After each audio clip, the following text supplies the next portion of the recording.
kaum muslimin dan muslimat, para pencinta tanya jawab agama Islam melalui radio dakwah Hamzah Wadi dengan Facebook dan YouTube-nya dimanapun anda berada. Alhamdulillah wa syukurillah, berkat doa dari pengusaha dan dengan harapkan ridhonya Allah Ta'ala kita ketemu pada malam ini. Mudah-mudahan kita semua dalam keadaan sehat walafiat, terhindar dari bala bencana musibah seperti yang dialami oleh saudara kita yang ada di Jawa Barat karena gempa bumi Cianjur maupun yang ada di Garut dan sekitarnya, dan juga gunung meletus, gunung Semeru yang ada di Lumajang, Jawa Timur sana. Mudah-mudahan kita terhindar dari semuanya itu. Dan kita doakan saudara-saudara kita yang sedang menerima musibah. Moga-moga mereka dapat rahmat, pahala dari sabarnya daripada apa yang merupakan ancaman Allah bagi mereka yang tidak boleh masuk syurga, bahkan akan dapatkan balasan api neraka. Oh, na'udzubillah wa na'udzubillah min dzalika.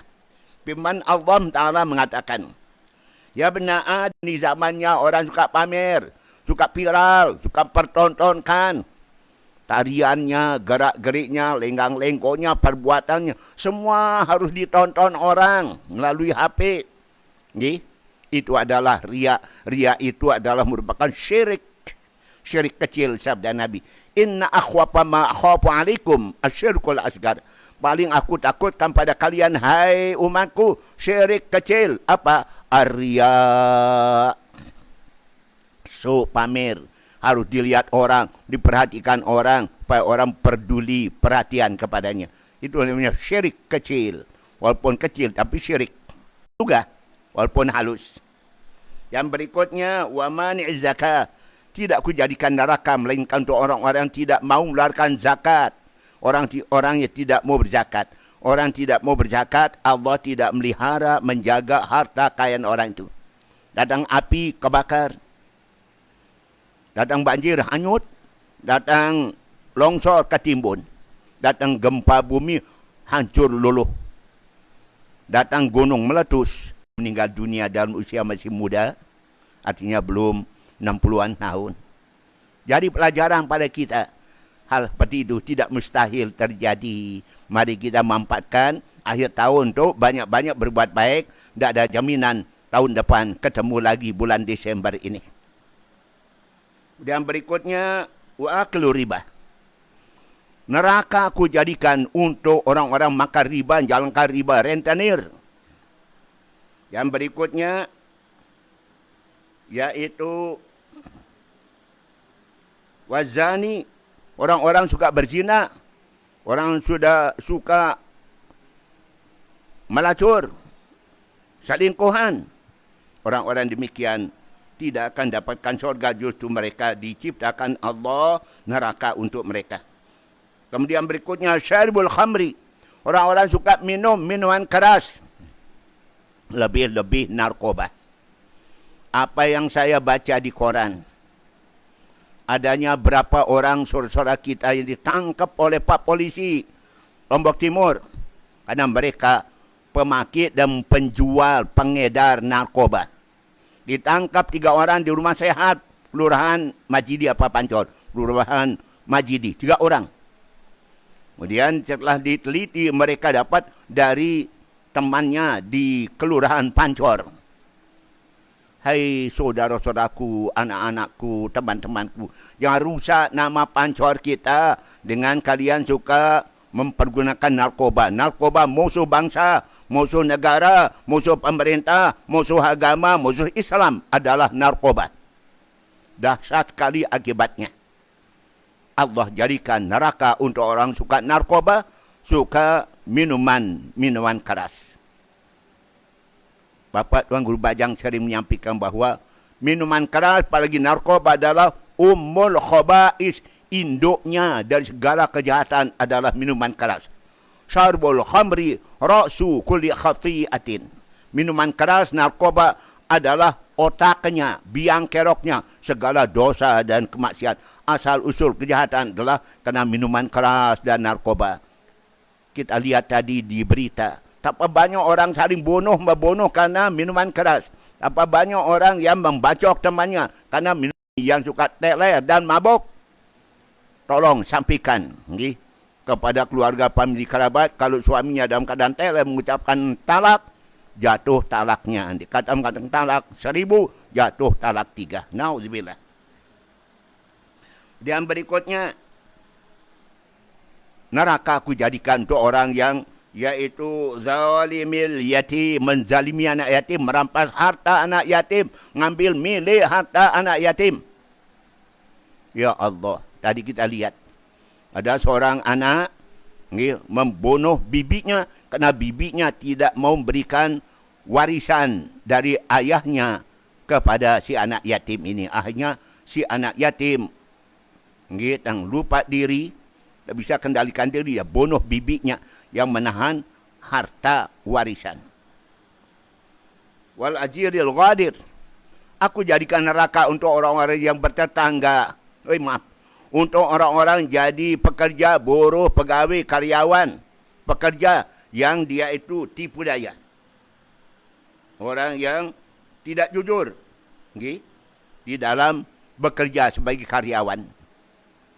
Itu dia, neraka untuk mereka. Wanai hati, dan neraka aku jadikan tu orang-orang suka meratap, menangis, mukul diri, merobek pakaian karena tinggal mati oleh keluarganya. Nauzubillah.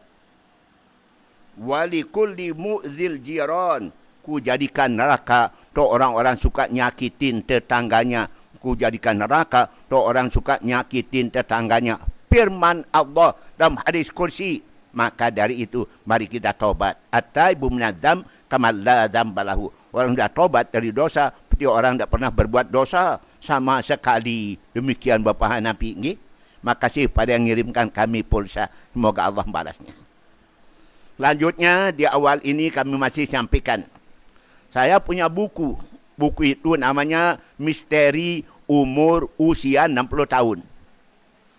Misteri Umur Usia 60 tahun. Allah berfirman dalam hadis kursi, "Idza balagha 'abdi umruhu 60 sanah." Apabila hambaku berumur 60 tahun, hamba, orang beriman, orang takwa, ku jadikan dia menjadi hambaku yang suka bertobat, suka inabah, suka kembali kepada Allah, suka istighfar, mohon ampun pada Allah. Kalau sudah umur 60 tahun. Dalam hadis yang lain mengatakan tidak ada alasan orang berumur 60 tahun untuk tidak taat bakti kepada Allah Subhanahu Taala. Kenapa? Umur 60 tahun adalah umur puncak umur umatku. Sabda Nabi antara 60 sampai 70 tahun. Jarang yang lebih daripada itu. Sabdanya. Kalau ada lebih 70 tahun berarti dapat hadiah bonus dari Allah Subhanahu Wa Taala. Pandai-pandai memanfaatkan bonus hadiah itu. Saya sudah 75 tahun, masuk 76 tahun sekarang ini. Puji syukur pada Allah berkat doa pelunggu kami. Amin. Allahumma amin. Dalam buku itu sebutkan bahawa ada amalan-amalan khusus bagi mereka sudah umur 60 tahun. Seperti kita maklum bahawa Nusa Tenggara Barat adalah daerah yang alhamdulillah IPM-nya, indeks pembangunan manusianya, sudah meningkat. Bahkan menjadi nomor 2 di Indonesia. Dari segi umur harapan hidup, alhamdulillah, NTB sekarang sudah 67 tahun. Umur rata-rata harapan hidup masyarakat NTB. Maknanya, kalau kita sudah umur 65 tahun, jatah kita tinggal 2 tahun. Sudah umur 66 tahun, jatah kita tinggal 1 tahun. Kalau umur kita sudah 67 tahun, siap-siap. Besok mungkin atau lusa. Apalagi yang sudah umur 70 tahun, berarti sudah dapat hadiah dari Allah Subhanahu Wa Taala. Pandai-pandai mensyukuri hadiah dari Allah, manfaatkan hadiah dari Allah Subhanahu Wa Taala. Kemudian apa yang harus dikerjakan oleh orang sudah umur 60 tahun? Pak Hanafi sudah, Pak Masri, Pak M. Syafi'i sudah 60. Okay? Masya Allah. Pertama, orang sudah umur 70 tahun harus banyak berdoa, banyak berdoa. Doa itu adalah puncak daripada ibadah, mukul ibadah. Saripatinya ibadah adalah doa. Nabi bersabda, "Man la yad'ullah yaghdab alaihi." Siapa tidak suka berdoa pada Allah, maka Allah benci kepadanya, murka kepadanya. Allah. Tarkud du'a maksiatun. Meninggalkan doa adalah perbuatan maksiat. Ayun nasi ajaj ya Rasulullah, siapa paling lemah? Paling lemah manusia adalah orang tidak suka berdoa. Orang tidak suka berdoa. Na'udzubillah. Dan orang tidak suka berdoa sebut Allah dalam Quran, innal ladzina yastakbiruna 'an ibadati sadkhuluna jahannama dakhirin. Orang sombong pada ibadah padaku dan mau doa padaku, ku masukkan ia dalam neraka jahanam sehina-hinanya. Orang tidak suka berdoa masuk neraka jahanam, hina dina. Semua ada doanya. Mau makan ada doanya, mau tidur ada doanya. Mau masuk WC pun ada doanya. Mau bersama isteri, suami ada doanya. Semuanya ada doa. Mau pasang pakaian ada doanya. Semuanya ada doa. Orang Islam adalah orang yang rajin berdoa, mendekatkan diri pada Allah SWT. Itu amalan orang yang umur 60. Bukan berarti belum 60 tidak suka berdoa, tidak. Lebih-lebih umur 60 tahun. Yang kedua, banyak zikir pada Allah. Orang sudah umur 60 tahun harus banyak zikir pada Allah. Wadzakirina Allah katsiran wadzakirat adallahu lahum maghfiratan wa ajran azima. Orang laki banyak zikir, perempuan banyak zikir. Allah janjikan ampunan dan balasan besar, yaitu syurganya Allah. Banyak zikir kepada Allah. Ana ma'abdi ma dzakarani harakat bi syafata. Ku selalu bersama hambaku selama dia berzikir padaku, selalu nyebut namaku, selalu bergerak-gerak bibirnya menyebut namaku, aku bersama mereka. Ayo banyak zikir pada Allah. Dengan zikir pada Allah jiwa jadi tenang. Ala bizikrillah tatmainnul qulub. Hanya dengan zikir pada Allah jiwa jadi tenang. Hei mereka yang banyak tidak tenang, banyak zikir, insya-Allah tenang. Baca istighfar. Paling utama rasanya zaman sekarang antara lain banyak istighfar. Mal lazimal istighfar. Siapa banyak baca istighfar, ya Allah min kulli hammin faraja. Allah jadikan yaitu sedih, marah tidak diduga-duga, tidak disangka-sangka. Dan dosanya diampunkan Allah Ta'ala. Allah tutup aib cacat celanya orang itu. Itu antara lain kelebihan kita istighfar. Dan Allah tidak datangkan bala bencana azab di suatu tempat apabila kita banyak baca istighfar. Wa ma kana Allahu mu'adzibahum wa hum yastaghfirun. Allah tidak akan menyiksa hambanya selama hambanya rajin-rajin pada istighfar. Yo, di mana yang khawatir bala bencana musibah datang, banyak istighfar. Wa ma kana rabbuka yuhlikal qura bizulmin wa duha muslihun. Allah tidak akan menyiksa suatu negeri dengan cara zalim apabila penduduknya banyak beramal soleh, selalu beramal soleh. Ayo pada beramal soleh supaya Allah tidak datangkan bala bencana musibah. Yang berikutnya, perbuatan yang dilakukan orang umur 60 tahun adalah banyak tuntut ilmu. Talabul ilmi fardhatun ala kulli muslimin wa muslimah. Tuntut ilmu padu hukumnya bagi orang Islam, laki perempuan. Talabul ilmi afdalu indallah minas salat wa saum wal hajah wal jihad fi sabilillah. Nuntut ilmu lebih afdal insya-Allah daripada salat, daripada puasa, daripada haji, umrah dan daripada jihad fi sabilillah. Nuntut ilmu. Apa artinya kita berbuat kebaikan kalau tidak dasar ilmu, ditolak oleh Allah. Banyak nuntut ilmu. Umur sudah 60-an tahun, 70 tahun, rajin tuntut ilmu. Okay? Dengarkan pengajian. Dan berikutnya, mengejar akhirat sebanyak-banyaknya. Rajin solat jamaah, rajin yaitu tahajud dan sebagainya. Okay? Itu dia, mengejar akhirat sebanyak-banyaknya. Berikutnya, membikin wasiat. Wasiat tertulis atau wasiat terekam dalam HP. Okay? Supaya kita berwasiat. Sebelum kita mati, sudah ada wasiat kita. Apa wasiat itu yang harus dilaksanakan oleh keluarga? Paman, nanti kalau saya mati, kalian pandai-pandai bersaudara.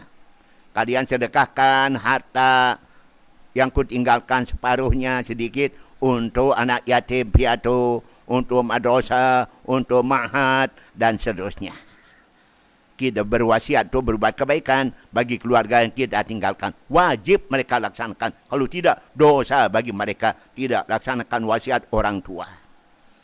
Yang berikutnya, selalu menjaga hubungan silaturahim. Siapa nyambung hubungan silaturahim, nyambung hubungan dengan Allah. Siapa memutus silaturahim, putus hubungannya dengan Allah. Kemudian, damai, akor, islah.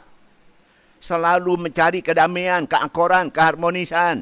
Jangan sampai ada mati dalam keadaan tak bersapa, tak teguran. La dukhulul jannah qati, tidak masuk syurga orang mutus silaturahim. Wa man yuhajir akhahu fawqa salasin famata dakhalan nar. Siapa hendak tegur sapa dengan saudaranya 3 hari, mati, masuk api neraka. Oh, na'udzubillah min dzalika. Zaman sekarang banyak yang terjadi demikian. Bahkan yang ngerti agama pun juga suka mutus silaturahim. Nauzubillah. Kemudian selalu mencari kerjaan halal, rezeki halal, perbuatan halal. Jangan cari rezeki haram. Amin. Kemudian selalu rajin tahajud dan witir. Kerjaan orang umur 60 tahun, rajin tahajud, tiada malam tanpa tahajud dan witir. Itu dia, orang umur 60 tahun, apalagi 70 tahun. Kemudian pergi ke masjid, ke musalla belum azan. Pergi ke masjid, ke musalla belum azan, belum iqamat. Dia puasa sunat. Puasa sunat samping puasa Ramadan. Senin, Kamis. Atau 3 hari dalam sebulan. Awal bulan, tengah bulan, akhir bulan. 3 hari. Salah satu ayam. Kulla syahrin. 3 hari dalam sebulan. Kemudian solat duha. Man hafadha ala syuf'ati duha. Siapa melihara 2 rakaat solat sunat duha, diampun dosanya laksana buih lautan. Kemudian selalu mengikuti ceramah habis maghrib. Karena itu harus ada ceramah tiap maghrib. Banyak demikian, habis maghrib atau habis subuh. Habis maghrib pendekan waktunya, habis subuh bisa lebih panjang waktunya. Kita selalu utamakan habis subuh. Ya, alhamdulillah. InsyaAllah besok hari Kamis, pengajian rumah sakit pagi. Kemudian sorenya PWRI sudah 39 tahun. Yang lain itu di Lutfi Wengkang di mana? Iaitu di Loyok. Okay. Bila hari kita uzur ke Mas Bagi Utara, Tanah Mai. Okay. Ada uzur waktu itu. Itu harap maklum. Kemudian pergi solat Jumat lebih awal ke masjid. Ya. Berikutnya, selalu baca Quran sampai khatam. Selalu baca Quran sampai 6 matang, 30 juz. Kalau 1 juz, 1 hari, 1 day 1 juz, arti 1 bulan. 1 kali khataman Quran 1 bulan, 1 kali khatam. Bisa enggak? Bisa kalau mau. Kemudian, suka bersedekah. As-sadaqah syai'un ajib. Sadaqah syai'un ajib. Sabda Nabi. Sedekah itu suatu yang ajaib, yang aneh, tapi ajaib. Itu dia sabda Nabi. Apa anehnya? Banyak keanehan sedekah. Saya pernah menyusun hadis-hadis tentang kelebihan sedekah. Tidak kurang dari 20, bahkan lebih. 20 kelebihan sedekah. Baik dari Quran maupun dari hadis Nabi SAW. Antara lain, orang suka sedekah dipanjangkan umurnya. Orang suka sedekah disehatkan badannya. Orang suka sedekah ditenangkan hati dan pikirannya. Orang suka sedekah dijauhkan dari bala bencana musibah. Orang suka sedekah bertambah-tambah rezekinya. Itu dia kelebihan sedekah. Kemudian menjenguk saudara-saudara yang sakit. Siapa jenguk orang yang sakit pagi hari, 70,000 malaikat mintakan diampun sampai nanti sore. Siapa menjenguk saudara yang sakit sore hari, 70,000 malaikat mintakan diampun sampai besok pagi. Sudah tidur pulas, malaikat terus sibuk baca istighfar untuk kita yang menjenguk teman yang sakit. Kemudian berikutnya yaitu datang ke tempat kematian. Tasyi'ul janazah. Okay? Itba'ul janazah. Ikuti janazah atau ngantar janazah, solat jenazah. pergi langgar takziah. Itu dia. Kemudian berikutnya, dawamul wudu. Amalan orang umur 60 tahun selalu jaga wudu. Orang jaga wudu disebut nurun ala nurin. Cahaya di atas cahaya. Kemudian tidak lupa adalah taubat atau istighfar. Banyak taubat, banyak istighfar umur 60 tahun. Orang dah taubat, nazwa betul-betul taubat. Berarti orang tak pernah berbuat dosa sama sekali. Itulah para pendengar, amalan kita berumur 60 tahun. Amin. Allahumma amin. Saya minum lebih dahulu.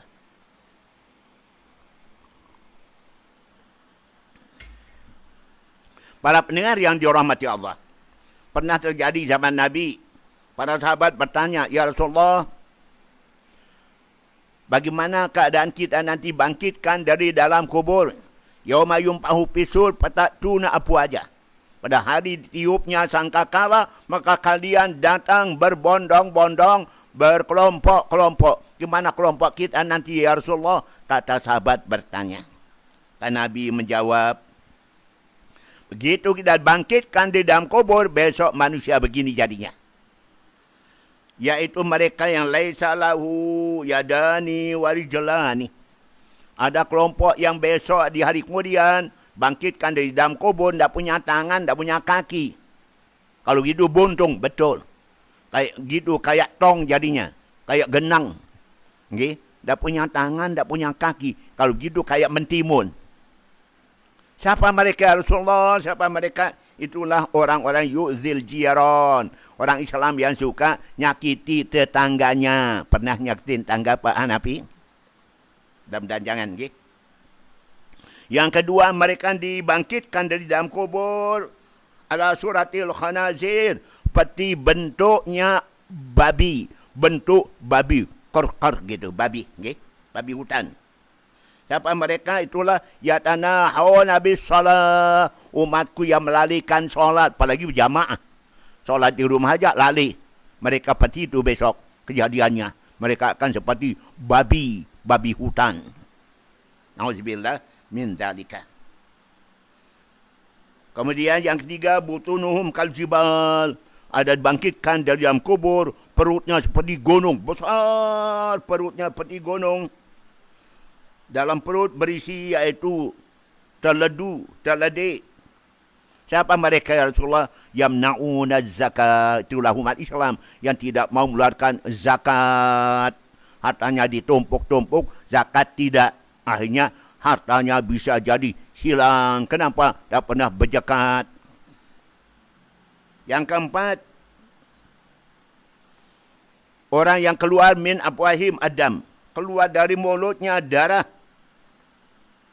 Siapa mereka? Orang yang kadzabu fil bai'i wa syira'. Orang-orang suka bohong, dusta dalam jual beli.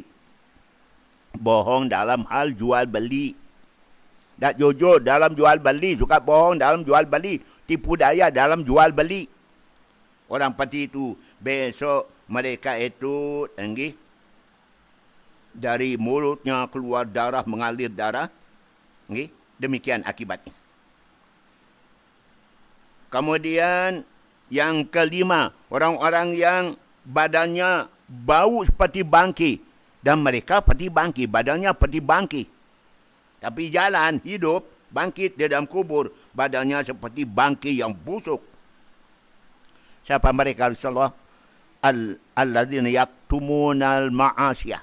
Orang yang menyembunyikan maksiat, sembunyi-sembunyi berbuat maksiat. Tapi tetap dicatat malaikat kiraman katibin raqibun atid. Mereka itu nanti seperti yaitu bangkai yang busuk baunya. Yaktumunal ma'asiyah. Kemudian yang keenam, maktu'ul halqu.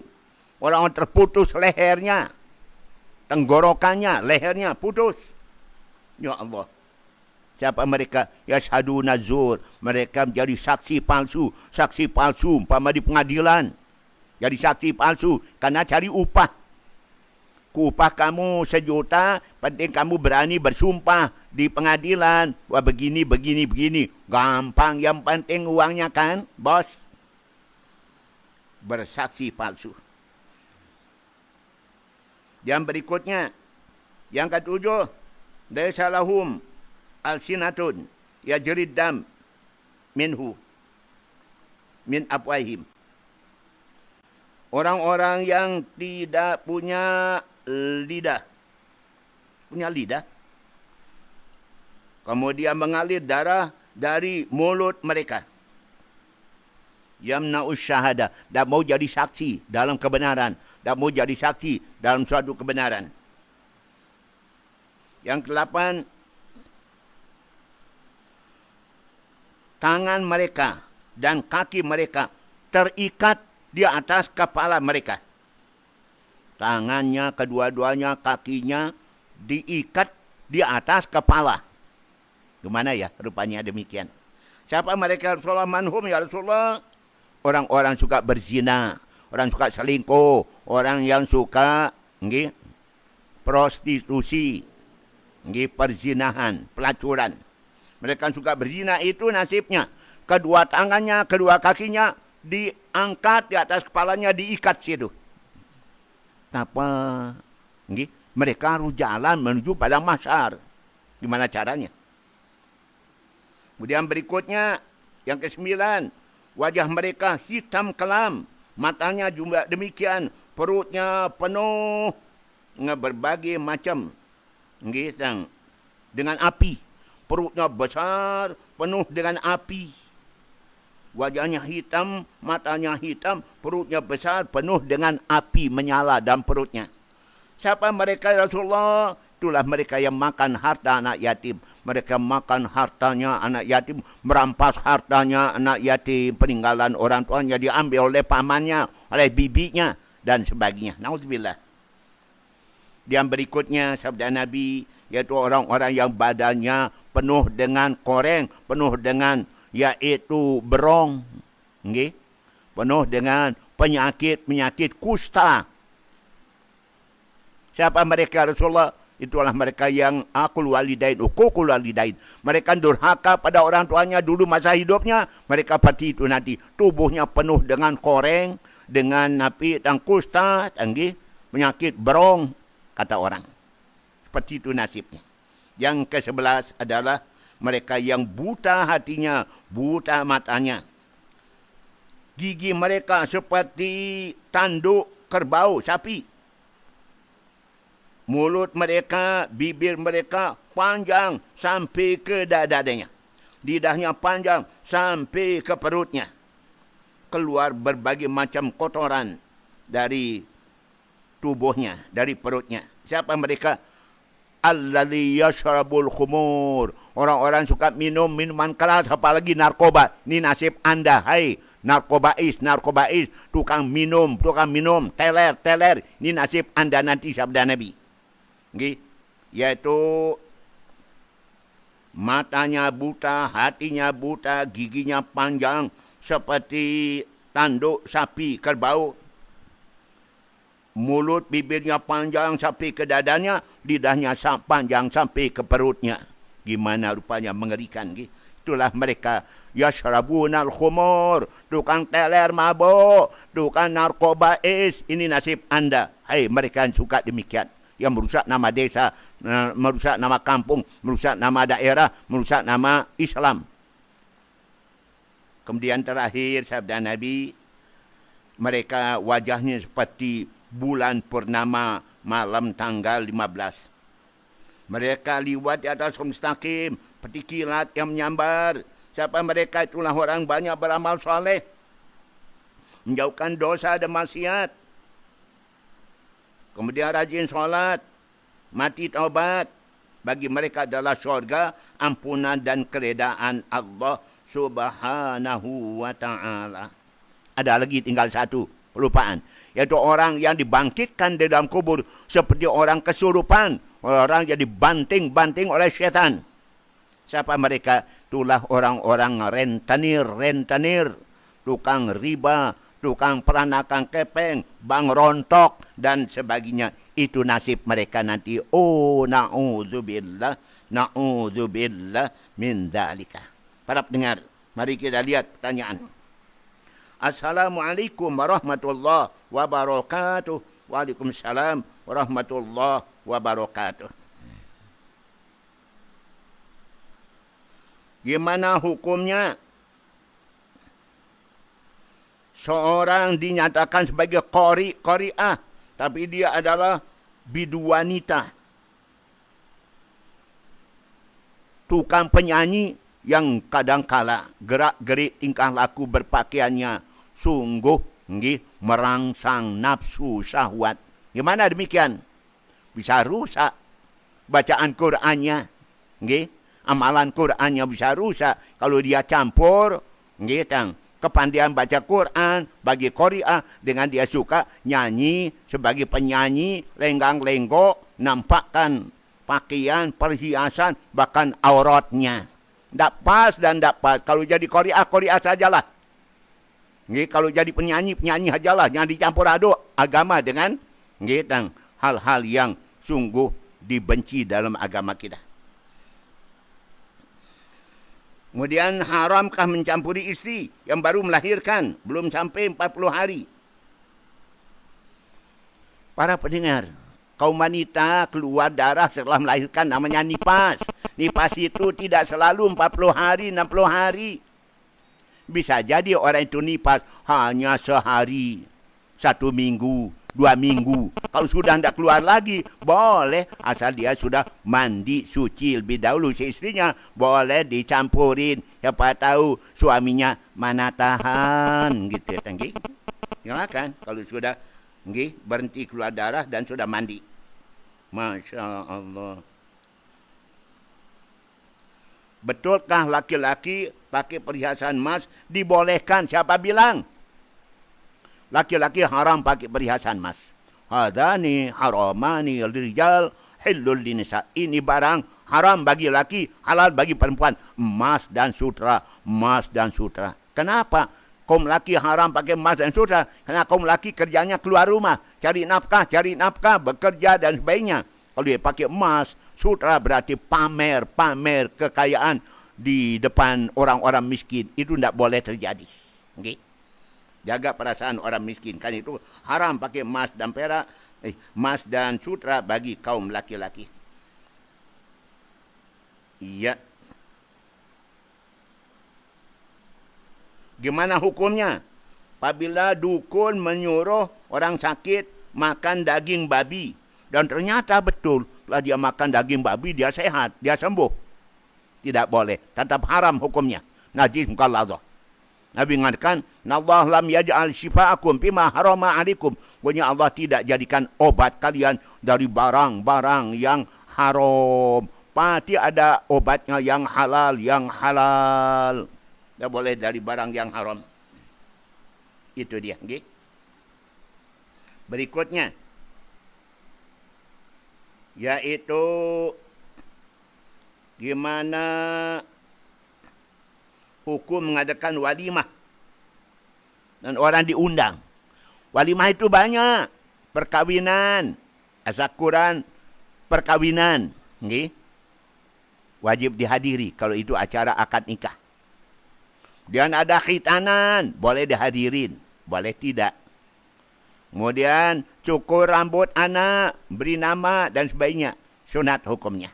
Jadi ada yang wajib seperti akad nikah, ada yang sunat dihadirin seperti khitanan, atau mungkin juga di daerah tertentu tingkepan, yaitu acara 7 bulanan.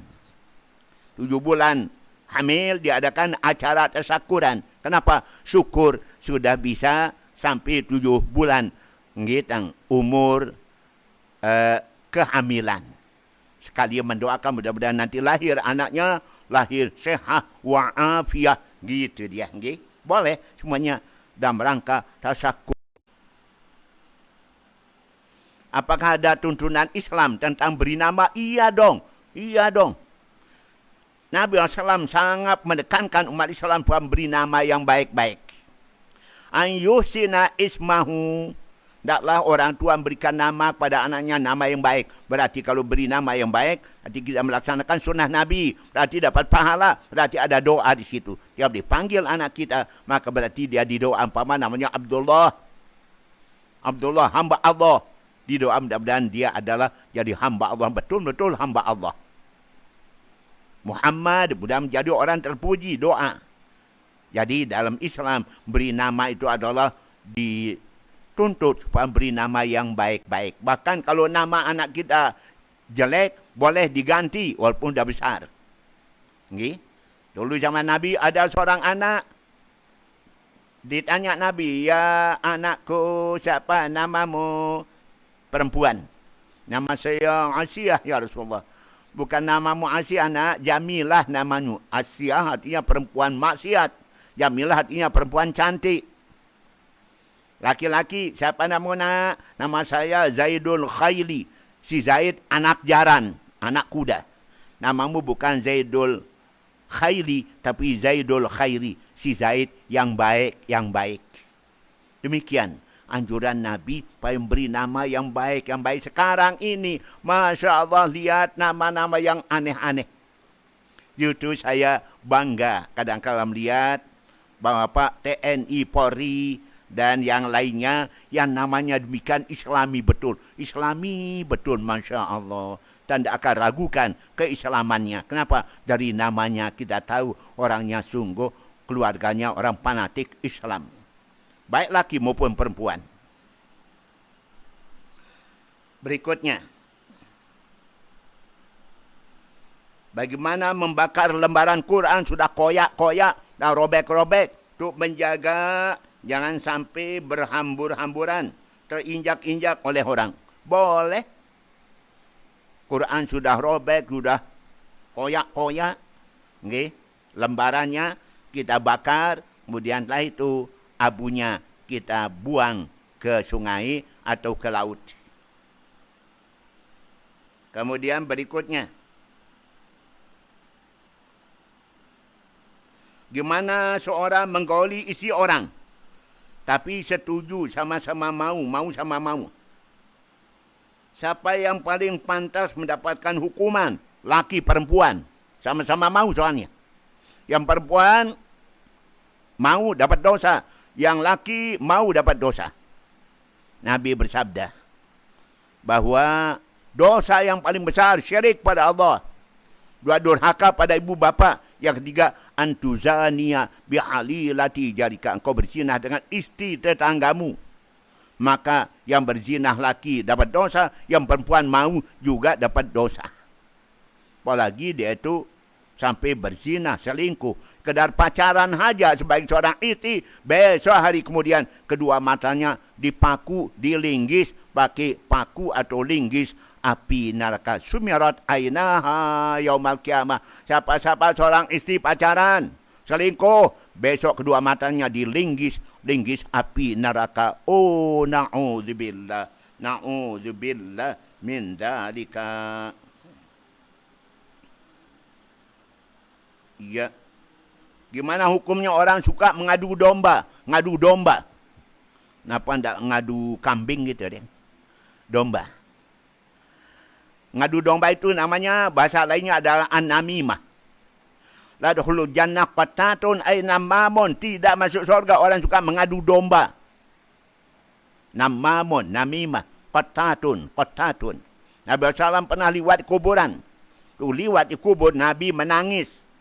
Sahabat tanya, ma'yubkika Rasulullah, kenapa engkau nangis ya Rasulullah? Apa kalian tidak dengar apa yang ku dengar? Apa ya Rasulullah, kami tidak dengar apa-apa. Ada dua orang di kuburan ini sedang disiksa dengan siksaan yang sangat pedih.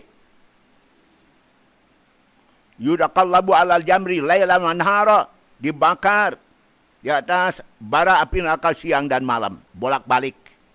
Apa dosanya Rasulullah? Dosanya ringan. Tapi dia ringankan. Pertama, tidak hati-hati, tidak bersih dari kencing. Tidak bersih dari kencing, betul. Baik laki maupun perempuan. Yang kedua, yuzin nas bisani, nyakiti orang dengan lidah, yamsi bainahum binamimah. Kesana kemari, untuk ngadu domba orang. Fitnah orang, jelek-jelekan orang. Itu dia akibatnya. Ya siksa dalam kuburnya. Nauzubillah min dzalika. Kemudian berikutnya, Ya. Apa balasan orang yang selalu iri hati, dengki? Masya Allah. Orang-orang dengki, iri hati, tidak terima amal ibadahnya. Orang-orang hasad dengki. Iyakum wal hasada. Benar hasada yakulul hasanat. Kama takulun narul hutaba. Hindarkan diri pada dengki, iri hati. Iri hati dengki dapat menghapuskan amal-amal soleh, amal ibadah kita. Sebagaimana api membakar kayu bakar. Tinggal abu-abunya. Nabi mengatakan bahawa 6 golongan masuk neraka. Sittatun yakhulunan nara bisittatin. 6 golongan masuk neraka karena 6 sebab. Pertama, al-ulama'u bil hasadi. Orang-orang jadi alim ulama masuk neraka kerana hasad, dengki, iri hati. Ada ulama, tuan guru, ustaz, hasad, dengki, iri hati. Ada disebut Nabi. Masuk neraka pun dia ulama kalau dia punya sifat hasad, dengki, iri hati kepada sesama. Oh, na'udzubillah. Mari kita ikhlas saja. Tak usah hasad, dengki, iri hati. Tidak ada dapatnya. Jo, tu ancamannya api neraka. Amal ibadah tidak diterima Allah Subhanahu wa ta'ala. Itu dia. Okay?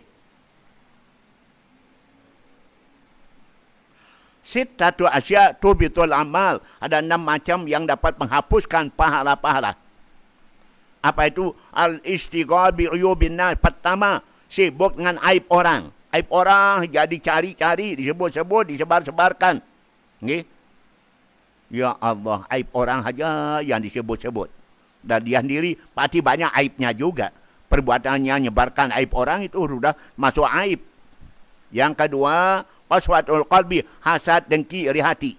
Itu menghapuskan kebaikan dan pahala. Oh, na'udzubillah min dzalika.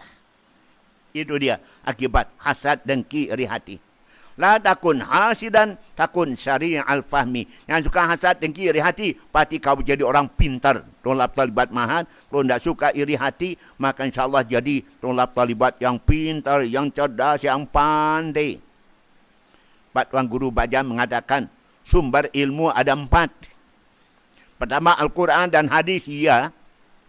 Yang kedua, iaitu akal fikiran, betul. Yang ketiga, iaitu pengalaman, benar. Yang keempatnya, panca indera kita. Sumber ilmu ada 4. Mari kita manfaatkan 4 sumber ilmu ini. Biar kita punya ilmu tentunya. Amin. Allahumma amin. Pertama, Quran hadis. Sumber utama. Yang kedua, akal, fikiran yang sehat. Yang ketiga, pengalaman kita. Yang keempat, anggota badan kita. Apa yang kita lihat, apa yang kita dengar, okay? Semuanya itu jadi sumber ilmu. Alhamdulillah wa syukru lillah. Itu dia. Okay? Hukumnya orang suka menyebar, luaskan kejelekan orang lain. Menyebarkan kejelekan orang itu namanya mengumpat, menguji al-ghibah. Kalau Nabi, al-ghibah syadu minaz zina. Ghibah itu lebih jahat pada dosa berzina. Itu dia. Karena itu mari kita hindarkan pada ghibah sesama umat Islam. Ghibah sesama umat Islam. Okay? Jangan ngumpat, gunjing, nyebut kejelekan orang di hadapan orang lain lagi. Memakai HP lagi. Facebook, YouTube lagi. Mari kebaikan. Kita tampilkan kebaikan orang. Jangan kejelekan. Apalagi orang sudah meninggal dunia. La tasubbul amwat fa innahum qad afdau ila ma qaddamu. Jangan kalian suka caci maki orang sudah meninggal dunia. Ia telah memperoleh akibat perbuatannya. Itu dia nggih. Apa Tuan Guru Bajang pernah nyampaikan. Uzkuru mahasina mautakum wa la tazkuru masawiahum. Sebut-sebutlah kebaikan orang sudah meninggal dunia, jangan sebut kekurangannya. Hadis itu, itu hadis Nabi. Kita zaman sekarang justru tidak. Jelekan orang kita ucap, kebaikan orang kita tinggalkan, kita lupakan, kita sembunyikan. Kenapa kita begitu ya? Zaman sekarang aneh bin ajaib manusia. Nauzubillah min dzalika. Jangan sampai kita seperti itu para pendengar yang dirahmati Allah Subhanahu wa taala. Berikutnya para pendengar, pertanyaannya yaitu berbunyi, sembahyang jamaah itu 27 darajat. Lebih daripada sembahyang sendiri. Kau benar, apa ada hukumnya dalam Al-Quran? Perintah untuk berjamaah ada. Aqimus salah wa atuz zakah warka'u ma'ar raki'in. Dirikan solat, keluarkan zakat, rukulah bersama orang ruku. Ruku sama orang ruku, sujud sama orang sujud, berarti solat jamaah. Tarahum ruk'an sujadan yabtaguna fadlan minallahi wa ridwana. Kau melihat orang-orang yang menjadi pengikut Nabi Muhammad itu adalah orang yang ruku, sujud bersama. Tiada lain yang diharapkan adalah keredaan Allah, karunia Allah dan keredaan Allah. Ruku sujud bersama artinya solat jamaah. Kalau dalam hadis terlalu amat sangat banyak disebutkan tentang kelebihan kita untuk berjamaah. Ya Ali, alaika bil jamaah. Finaha kama syika ilal hajj wal umrah. Hai Ali, pergilah kamu solat jamaah. Pergi solat jamaah ke masjid musalla sama dengan perjalanan orang pergi haji dan umrah. Mereka tidak sempat umrah haji. Tak cukup kepeng. Maka silakan selalu datang ke masjid musalla berjamaah. Anda sudah dapat pahala haji dan umrah sabda Nabi sallallahu alaihi wasallam. La yazhadu biha illa mu'minun qad habba Allah. Tiada senang pergi jamaah melainkan orang mukmin yang sungguh dicintai Allah. Wa ma yazhadu biha. Tadi wa ma yarju 'alaiha. Tiada senang pergi jamaah melainkan orang mukmin cintai Allah. Wa ma yahdu. Tiada orang itu pelit, bakhil, malas jamaah illa munafikun qad abghadahu Allah. Kecuali orang munafik yang sungguh dibenci oleh Allah. Sebelum saya berangkat tadi sempat baca hadis Nabi SAW mengatakan, yaitu orang-orang selalu salat jamaah dimuliakan Allah dengan 5 macam kemuliaan. Pertama, Allah hilangkan daripadanya sulitan hidup. Allah jadikan hidupnya barokah, umurnya barokah. Yang dua, orang selalu jamaah, Allah jauhkan pada azab api neraka. Yang ketiga, dalam kubur mereka tidak mendapatkan Yang kedua tadi bebas dari azab kubur maksudnya. Yang ketiga, nanti berikan catatan amal dengan tangan yang kanan. Yang kelima, nyeberang salam mustaqim dengan selamat seperti kilat. Yang kelima, orang selalu solat jamaah, mereka masuk surga dengan selamat, dengan aman, dengan lancar, tidak perlu singgah dulu di neraka. Itu kelebihan orang solat jamaah. Satu haja kita dapat sudah untung. Dimudahkan Allah hidup kita, rezeki kita. Itu yang diharapkan betul oleh orang.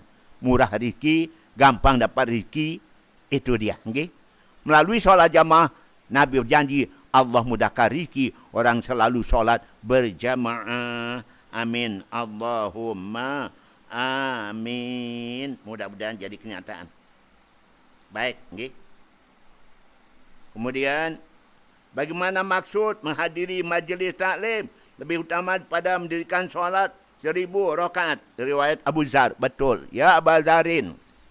Hudur majlisil ilmi khairum min alfi rakatin tadawuan wa khairum min iadati alfi marid wa khairum min isba'i alfi janazah. Ya Abu Zar. Hadiri pengajian sekali umpama di Abror hari Jumat.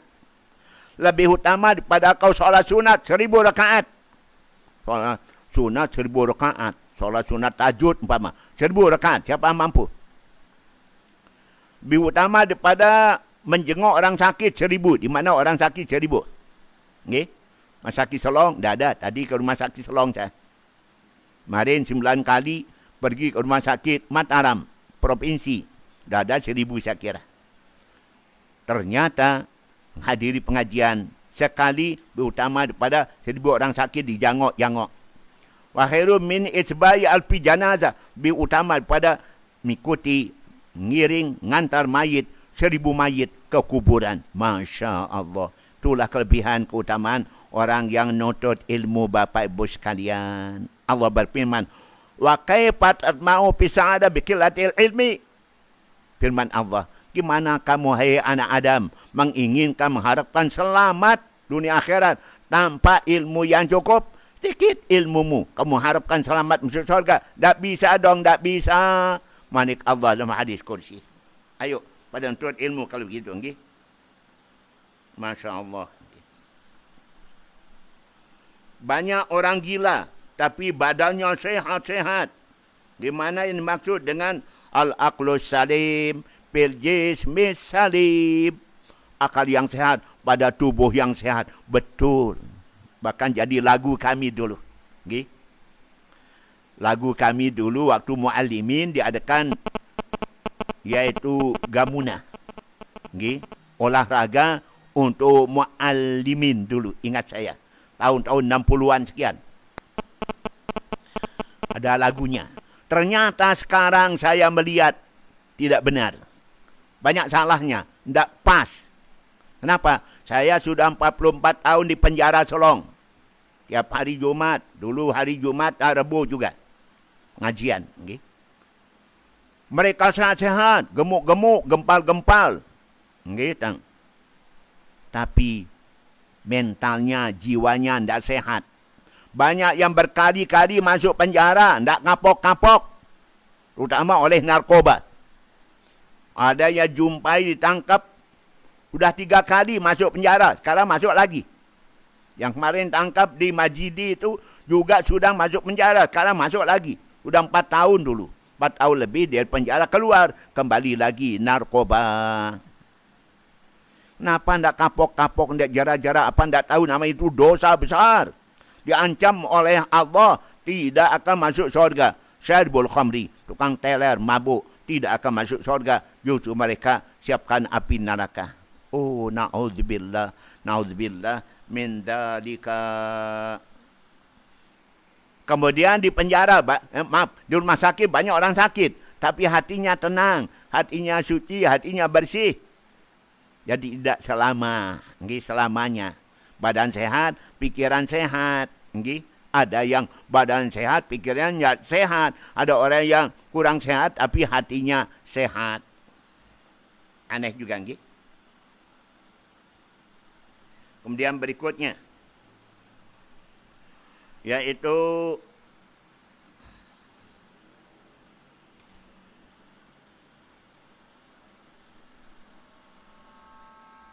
bunyi pertanyaannya.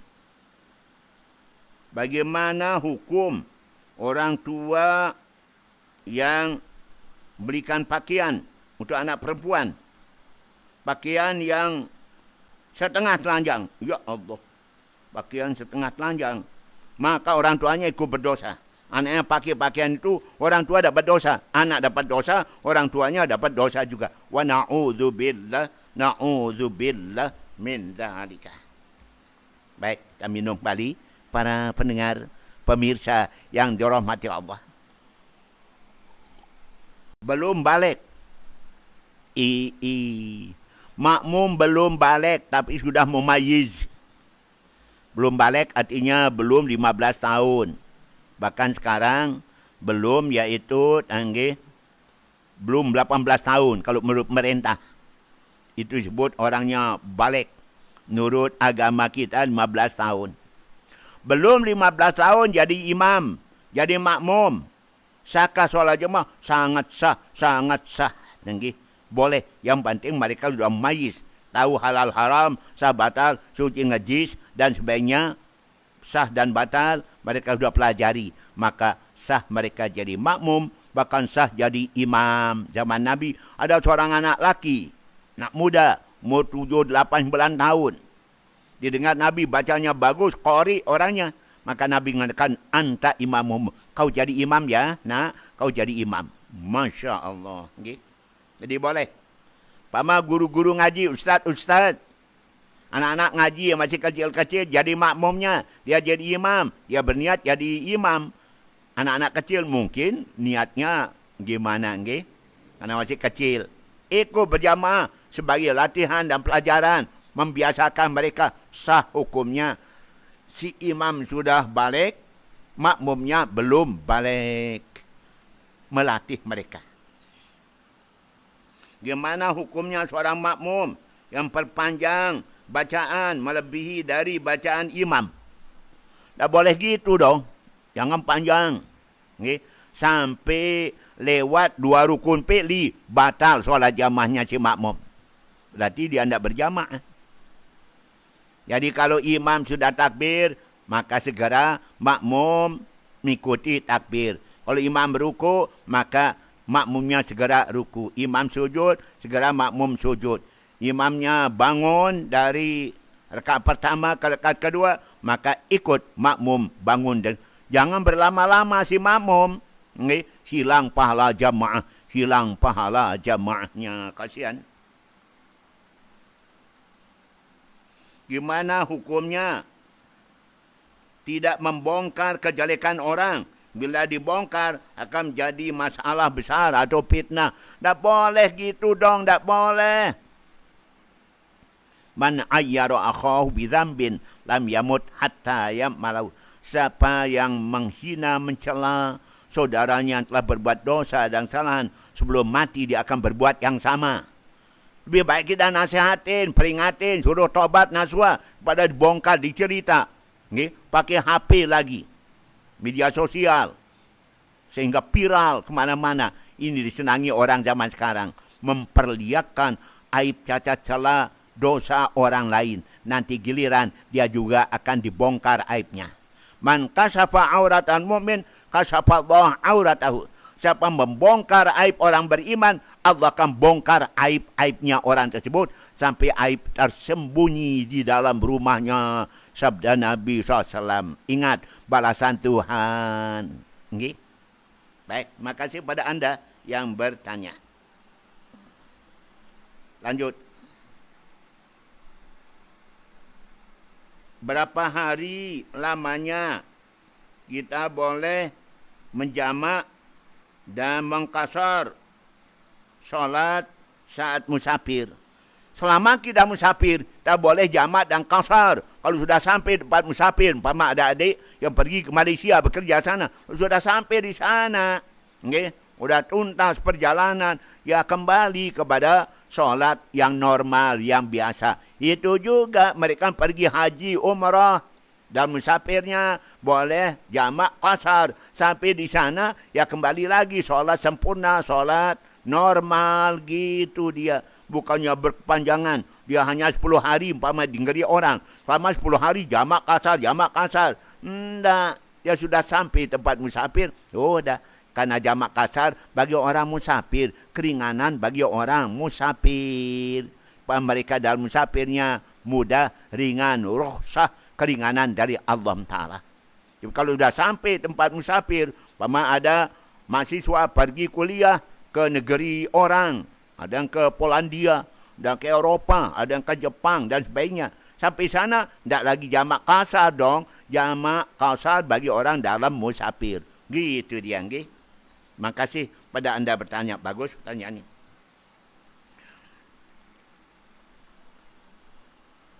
Ia nunas doa supaya kita menjadi pejuang yang tangguh.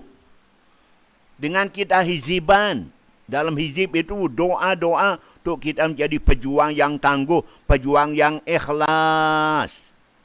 Bukan pejuang tidak ikhlas. Tanda orang tidak ikhlas selalu nyakitin orang.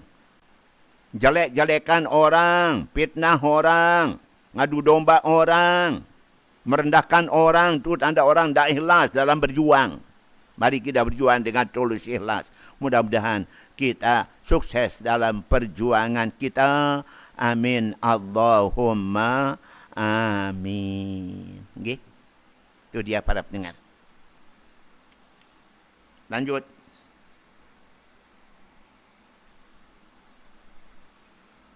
Apa hukuman bagi orang yang tidak mau melakukan zakat fitrah?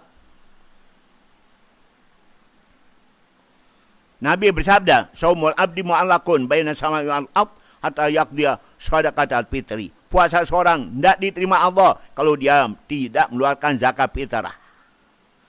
Puasa seorang belum diterima Allah kalau orang itu tidak zakat fitrah. Jadi percuma puasa kalau tidak zakat fitrah. Padahal ada untuk zakat fitrah. Puasa kita tidak terima Allah Subhanahu wa ta'ala. Sama dengan orang yang solat tapi tidak berzakat. Solatnya tidak terima Allah. La solat aliman la zakat alahu. Tidak ada solat bagi orang tidak berzakat. Tidak ada puasa bagi orang tidak fitrah. Gitu dia. Jadi antara solat dan zakat, puasa dan fitrah itu bersaudara. Satu tidak ada, berarti kedua-duanya tidak dapat. Apa yang dia terima di dunia, di akhirat puasanya tidak terima. Di dunia bisa jadi, dia akan kehilangan harta dan sebagainya. Dia tidak akan tenang hati dan pikirannya. Macam-macam. Karena itu jangan sampai kita tidak berzakat, tidak berfitrah. Bahayanya banyak. Kalau dua orang mayit laki, mayit perempuan, disolatkan bersamaan, boleh. Di mana berdirinya imam jadi tengah-tengah. Mayit laki, mayit perempuan. Maka imam, ya pokoknya imam berdiri di tengah lah. Itu dia. Ingat, mayit laki kepalanya selatan. Mayit perempuan kepalanya utara. Hingga semuanya berat kanan. Demikian. Baik. Lanjut.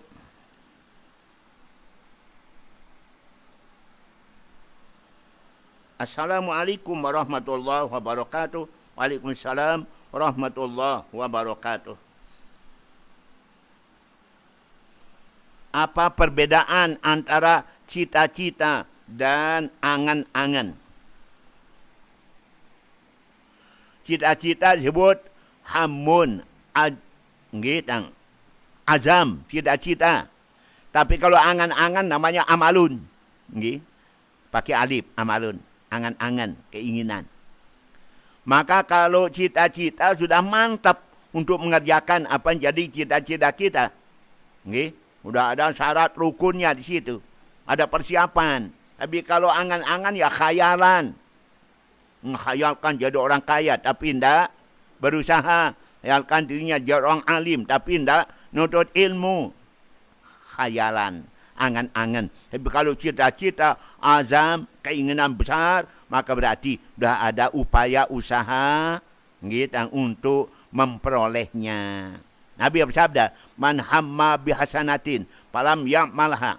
Apa bercita-cita berbuat kebaikan tidak jadi dikerjakan, kata ballahu hasanah kamilah. Allah tuliskan baginya satu pahala sempurna. Siapa-siapa bercita-cita berbuat kejahatan, tak jadi dikerjakannya, maka dapat pahala sempurna. Kenapa? Bisa mengalahkan syaitan dan hawa nafsu. Siapa berbuat kejahatan satu kali, maka dia dapat dosa satu.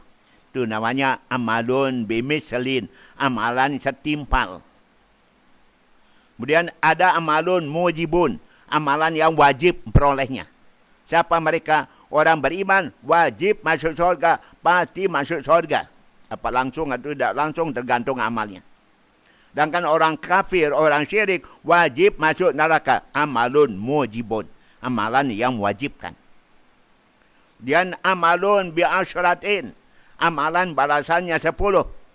Man jabil hasanah falahu asyru amsalihah. Siapa berbuat kebaikan, dia dapat pahala 10 kali lipat ganda, pahala sedekah dan sebagainya. Ada amalan bisa berimiatin. Amalan balasannya 700. Sama kita beramal jariah, untuk madrasah, untuk masjid, untuk musalla. Bangun jalan, jambatan. Kemudian amalun la ya'lamu ajrahu illallah. Amalan tidak ada yang tahu selain Allah. Apa itu? Sabar. Innama yuwaffas sabiruna ajrahum bighairi hisab. Punya Allah akan berikan balasan pada orang sabar dengan balasan yang tidak terhingga, tidak terduga-duga. Berapa balasannya pahalanya orang sabar? Sebengong. Berapa nama sebengong? Sebanyak bulun meong. Nah, itu dia. Masya Allah. Sabar itu ada 5, Bapak Ibu. Tolab talibat. 5 macam sabar. Sabar paling ringan, sabar dalam musibah. Seperti apa yang menimpa saudara kita di Jawa Barat sana oleh gempa. Kemudian gunung yang meletus di Lumajang. Atau banjir yang dahsyat, banjir bandang di tempat-tempat yang banyak. Itu adalah sabar dalam musibah. Atau kena penyakit, sabar dalam musibah. Dan sabar dalam nikmat. Makin kaya, makin tinggi pangkat, jabatan kedudukan. Makin taat pada Allah, semakin bakti pada Allah. Makin murah orangnya. Sabar yang ketiga, sabar dalam ibadah. Sabar dalam ibadah. Tak ada bosan, tak ada capek lelah, beribadah, solat jamaah dan ibadah lainnya. Sabar dalam ibadah. Seperti, kemudian sabar dalam al-jihad, perjuangan. Berjuang bela agama, bela pondok pesantren, bela madrasah, bela organisasi Islam. Semua itu sabar dalam jihad, amar ma'ruf nahi mungkar masuk. Dan sabar yang paling berat, sabar melawan hawa nafsu dan syaitan iblis. As-sabru, sabar di dalam menghadapi godaan syaitan dan hawa nafsu. Paling berat, paling besar pahalanya. Moga, amin. Allahumma amin. Demikian kepada anda. Mari kita selalu bercita-cita berbuat kebaikan dalam hidup kita. Jangan hati kita diisi dengan keinginan-keinginan buruk. Walaupun tak jadi kerjakan, bukan dapat dosa, justru bisa dapat pahala. Kenapa? Bisa melawan syaitan dan hawa nafsu. Tapi kan tak bagus ngotorin hati dengan keinginan yang jelek. Apa sah hukumnya mentalak istri dari Malaysia lewat SMS? Dah bisa jamin kalau pakai SMS atau miss call. Kalau miss call, kita lihat orangnya melalui HP kita. Apa diputuskan oleh Majlis Ulama kemarin-kemarin. Mensahkan perkahwinan pakai video call. Itu dia. Jadi bisa kelihatan di HP. Ada saksi di sana, ada saksi di sini. Kelihatan lengkap. Pengantin laki, pengantin perempuan, walinya, saksi-saksinya bisa kelihatan. Oleh Majlis Ulama dibolehkan, dibenarkan, disahkannya. Kian baik. Maka saya ada doanya. Pengusaha, mudah-mudahan doa pengusaha kabul Allah. Ingat, da'watul akhi li zahril ghaibi mustajabah. Doa orang jauh pada orang jauh kabul doanya. Karena orang berdoa itu juga didoa malaikat. Amin, amin, walaka bimislin. Mudah-mudahan kabul doa anda untuk saudaramu yang jauh itu. Dan mudah-mudahan anda juga dapat seperti yang anda doakan. Mudah-mudahan Pak Ustaz sehat. Anda juga mudah-mudahan sehat, kata malaikat. Di doa malaikat ya insya Allah jamin kabul doa malaikat. Itu dia. Okay? Baik para pendengar. Kita lanjut.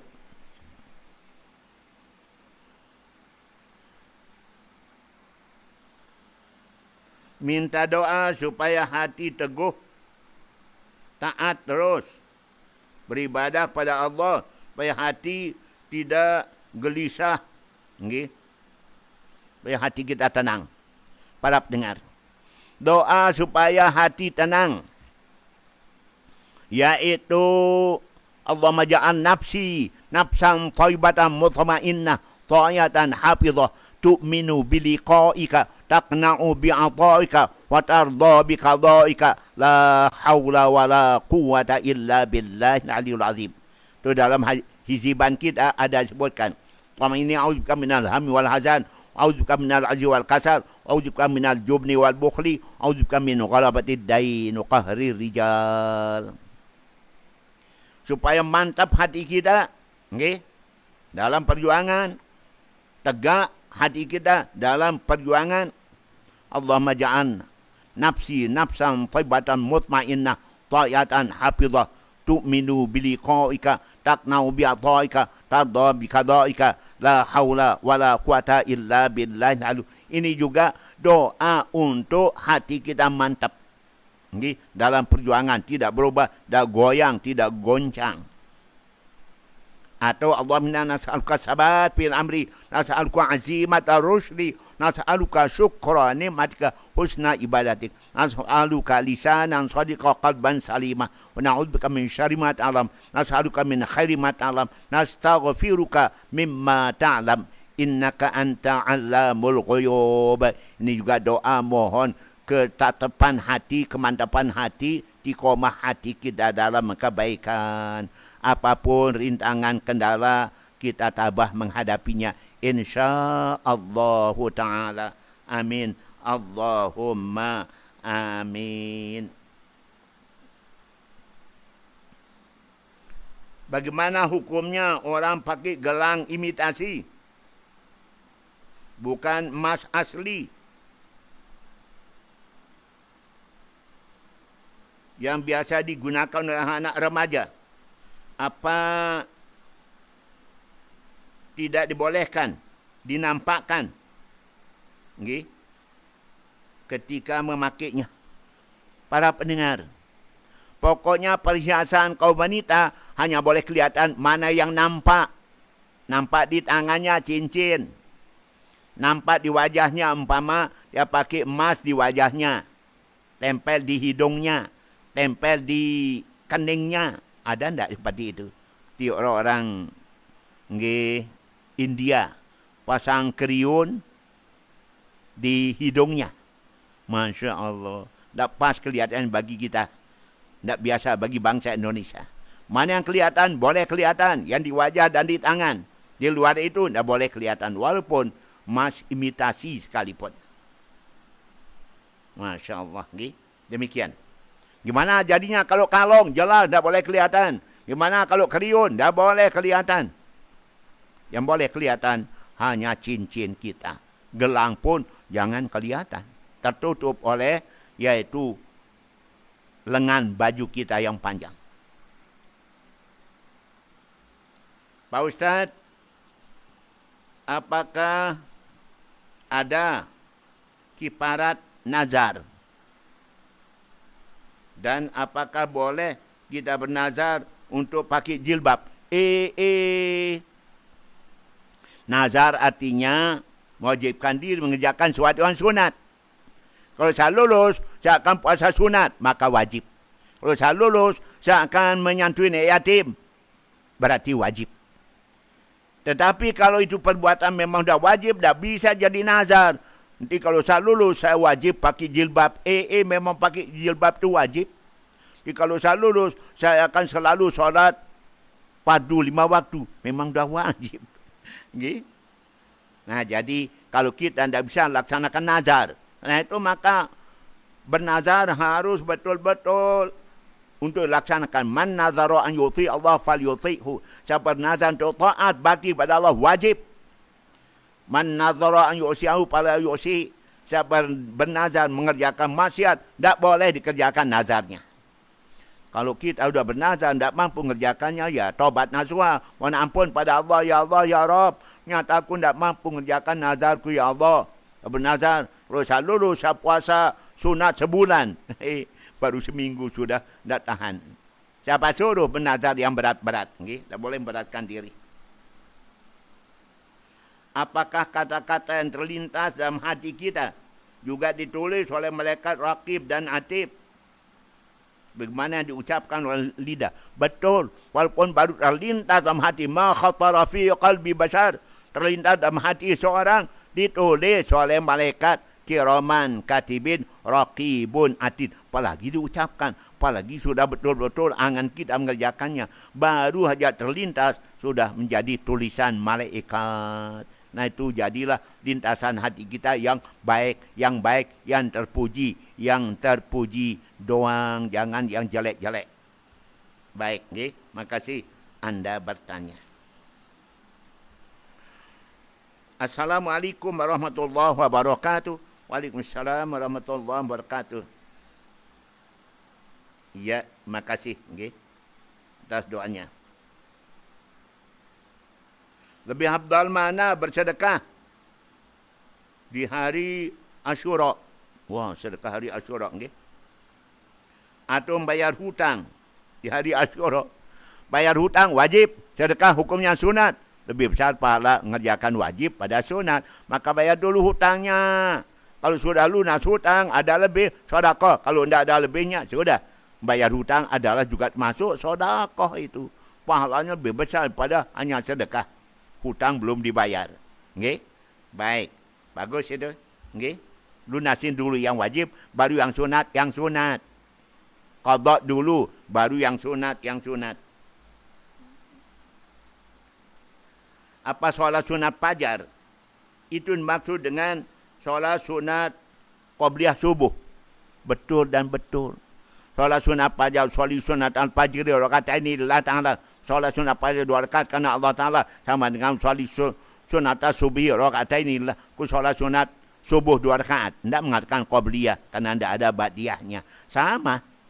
Solat sunat fajar, solat sunat subuh sama. Rakaat al-fajri khairum minad dunya wa ma fiha. 2 rakaat solat sunat fajar, solat sunat subuh lebih afdal pada dunia dengan segala isinya. Apa yang kita peroleh dari hadis ini? Orang rajin solat sunat fajar akan dimudahkan Allah urusan dunianya, urusan rezekinya. Ayo buktikan. Benar tak kalau kita selalu solat sunat fajar, Allah mudahkan rezeki kita, insyaAllah kenyataan. Rakaat al-fajri khairum minad dunya wa ma fiha. 2 rakaat solat sunat fajar lebih afdal pada dunia dengan segala isinya. Solat sunat fajar, tarku rakaatil fajri makruhun. Ninggalkan 2 rakaat solat sunat fajar, hukumnya adalah makruh, dibenci dan disenangi oleh Allah Subhanahu wa ta'ala. Baik. Di dekat kampung saya ada penjual khamar, minuman keras. Okay. Secara terang-terangan. Nah, itu okay. Berani berbuat dosa maksiat terang-terangan. Ini dilakukannya bertahun-tahun. Sampai sekarang. Dan berjualannya itu di dekat kuburan umum. Orang-orang setempat tidak ada yang melarangnya. Termasuk kadus. Atau dari pihak keamanan. Tanyaan kita, siapa yang paling banyak dosanya? Semuanya. Semua orang membiarkan orang berbuat kejahatan, tidak dicegah, tidak dilarang, semuanya berdosa. Marra'a minkum munkara falyughayyirhu biyadihi. Siapa yang melihat kemungkaran wajib dan wajib dicegah. Dihentikan dengan tangan, dengan ucapan, atau dengan hati. Kalau dengan hati saja tidak, maka berarti kita ini orang tidak punya iman. Tadi yang dengan hati saja lemah iman. Kalau tidak dengan hati, berarti kita seakan-akan tidak punya iman. Maka dosanya tanggung oleh semua. Dan kalau kita membiarkannya, jadi semua kita akan kena daripada azab Allah. Semua kita akan kena dengan azab Tuhan kalau kita biarkan kemungkaran merajalela. Allah pernah perintah malaikat Jibril, ya Jibril, angkat negeri A. Yang atas jadi bawah, yang bawah jadi atas. Semuanya mati Allah, semua mati. Ya Allah, di situ ada hamba-Mu yang kuat ibadah, rajin ibadah. Sebanyak 40,000 orang. Memang banyak orang maksiat, lebih banyak dari itu. Tapi 40,000 orang rajin ibadah, ya Allah, walaupun.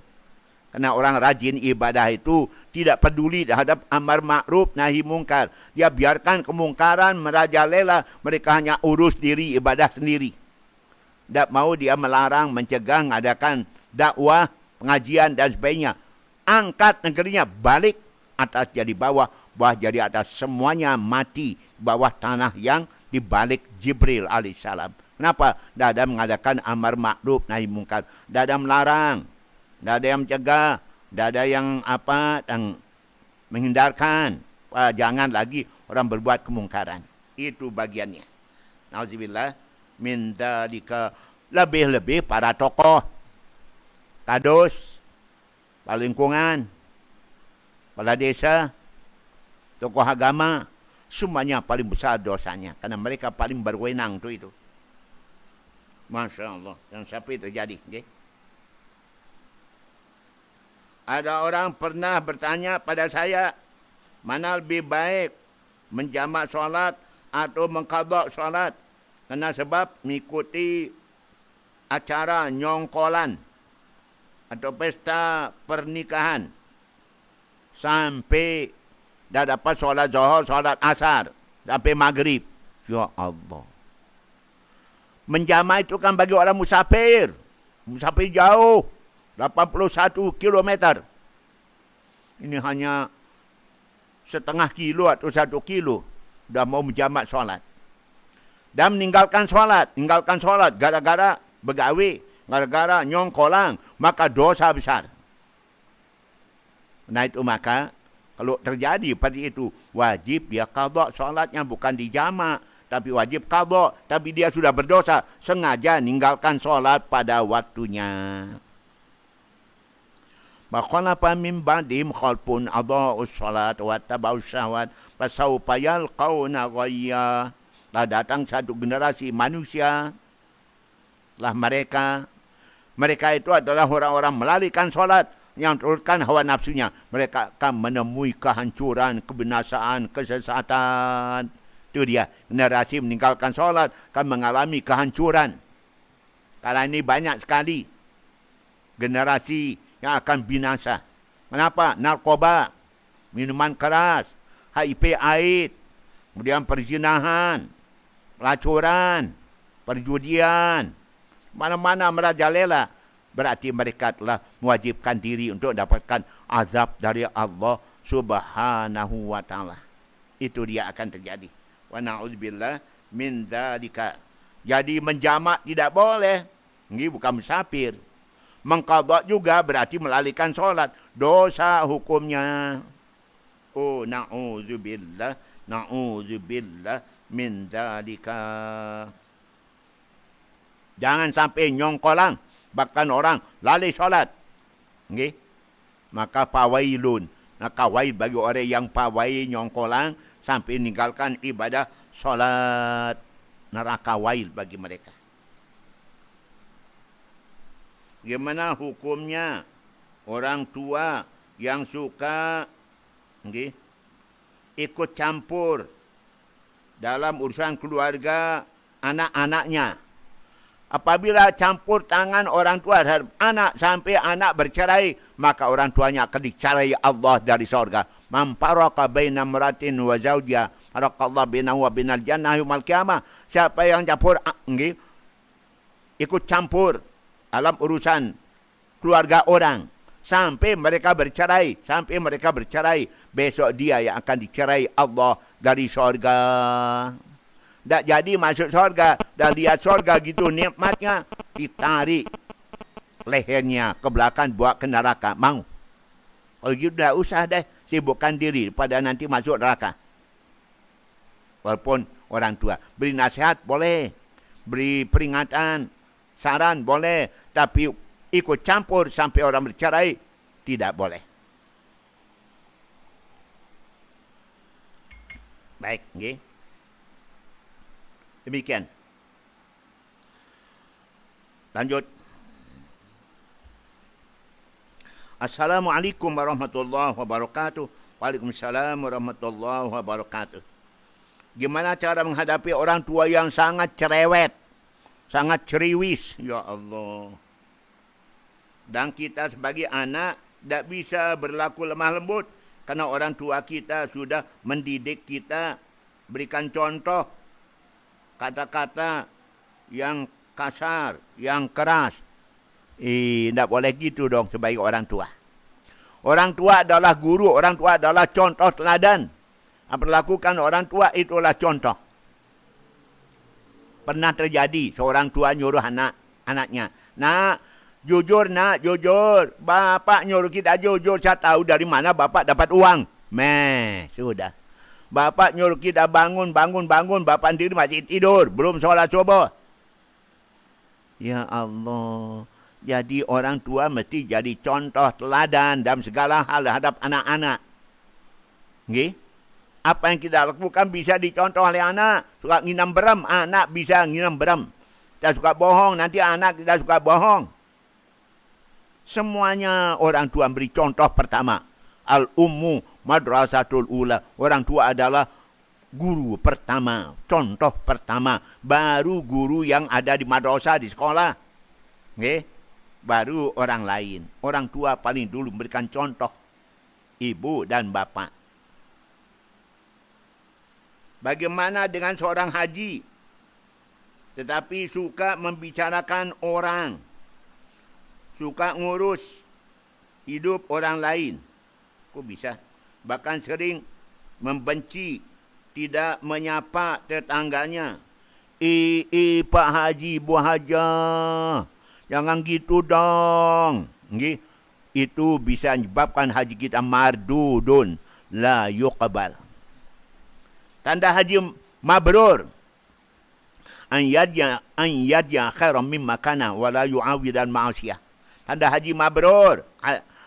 Umrah mabrurah. Pulang-pulangnya lebih baik pada sebelum pergi haji, pergi umrah. Dan tidak mengulangi dosa-dosa kesalahan. An yajhada fid dunia. Zahidan fid dunia, raghiban fil akhirah. Zuhud dalam hidup dunia, tapi dia sangat gairah, bersemangat untuk kebaikan akhiratnya. Itu tanda haji kita mabrur, umrah kita mabrurah. Di dalam hadis ada sebutkan mabrul haji ya Rasulullah, tanda haji mabrur. Banyak sudah haji mabrur, tapi perbuatannya seperti bukan orang yang mabrur hajinya. Pertama, ifsya'us salam, cinta salam, cinta damai, cinta akor, cinta harmonis. Salam, selamat, damai, akor. Yang kedua yaitu taibul kalam, berkata baik-baik, halus manis, lemah lembut, ramah tamah, senyum simpul. Tidak nyakitin orang dengan lidah. Tiga, it'am, tanda haji mabrur, orang yang pemurah, tidak pelit, tidak bakhil. Pak Haji, Bu Haja minta sumbangan untuk anak yatim. Tak ada. Madut. Kecuali betul tak ada. Masya Allah. Dari sana kita lihat hajinya mabrur apa tidak. Dari sikapnya yang tiga terutama. Suka damai, salam. Kata halus manis, lemah lembut, tidak nyakitin orang. Kemudian yang ketiga, yaitu orang yang suka bersedekah, infak. Membantu fakir miskin, yatim piatu. Hajjah mabrurah, haji mabrur. Moga-moga jamaah kita yang sudah umrah, sudah pergi haji, semuanya hajinya, umrahnya mabrur. Amin. Allahumma amin. Baik, ada waktu? Alhamdulillah masih ada. Yang bertanya, apakah termasuk riba anak muda yang menyewa lapangan sepak bola? Belum mereka bertanding, ada perjanjian. Siapa-siapa yang kalah, dia mengeluarkan sewa lapangan. Siapa menang, tidak mengeluarkan. Tak boleh demikian dong. Ada unsur riba di situ. Ada unsur judi di situ. Karena itu harus sama-sama mengeluarkan sebelum mulai. Ya, dari sebelasan A mengeluarkan yang sama dengan sebelasan B. Sama-sama 1 juta, 1 juta, 2 juta untuk sewa lapangan. Boleh. Kemudian siapa yang menang ya dapat hadiah. Dari mana hadiahnya? Sponsor. Bukan hadiah dari mereka yang main, bukan. Kalau itu judi namanya. Jadi sponsornya, siapa sponsornya? Satu perusahaan bank syariah. Sponsornya atau yang lainnya. Boleh. Tapi kalau dari mereka yang kalah menang, maka mereka berarti ada unsur judinya di situ. Jangan ada judi dalam permainan demikian. Karena ini sedang tandingan sepak bola dunia di Qatar. Pasti banyak judi di situ. Ada yang mau mendukung Inggris, ada yang Perancis. Wah, seperti itu para pendengar. Ada yang mendukung Argentina, ada yang Brazil.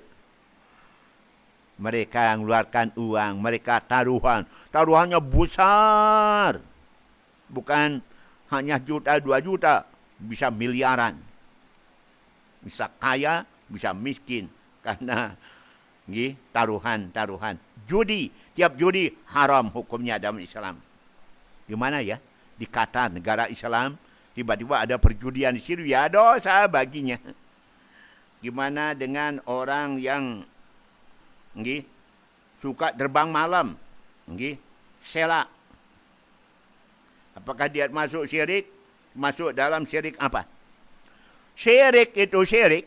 Tak mungkin bisa dia jadi manusia bisa terbang. Tu selak, kata orang. Kuntilanak, apalagi namanya.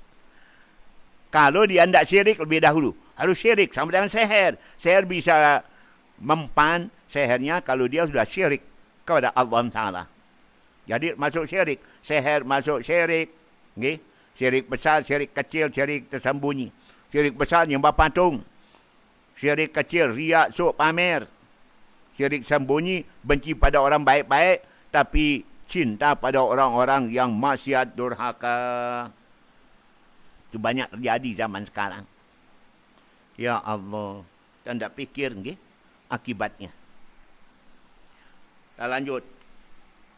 Gimana hukumnya apabila ada seorang anak yang ingin dibagikan sawah oleh orang tua, tapi justru dia sambil memukul, menganiaya orang tuanya. Bukankah warisan itu diberikan yaitu setelah seorang meninggal dunia? Kan ayahnya masih sehat walafiat. Betul.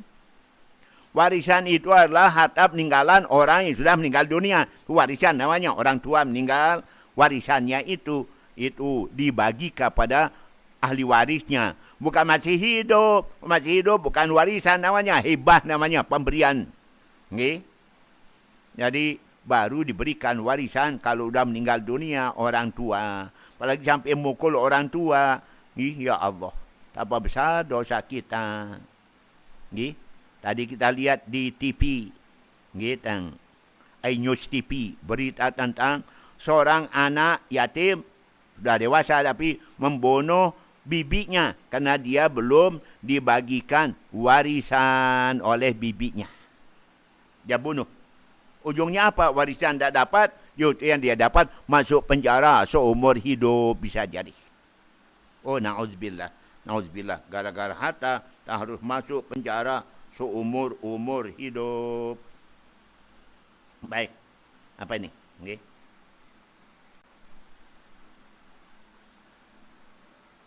Iya. Baik. Bagaimana hukum orang nyalon jadi guru maupun polisi dengan menyogok? Nyogok artinya mestinya dia tidak dapat, tapi dia dapat karena dia memberikan uang. Sering kita dengar. Orangnya sebetulnya tidak syaratnya, tidak ada syarat, tidak cukup syarat. Tapi karena dia mengeluarkan uang, nyogok, maka dia dapat. Maka itu namanya nyogok. Ar-rashi wal murtashi finnar. Orang nyogok dan orang disogok sama-sama dalam api neraka. Hasil yang dia peroleh karena nyogok itu bisa jadi barang haram selama-lamanya.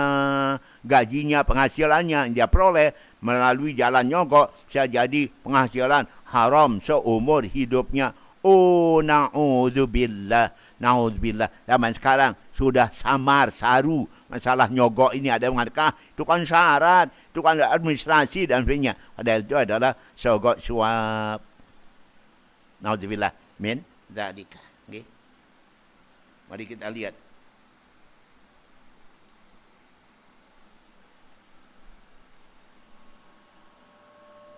Saya lihat di HP saya.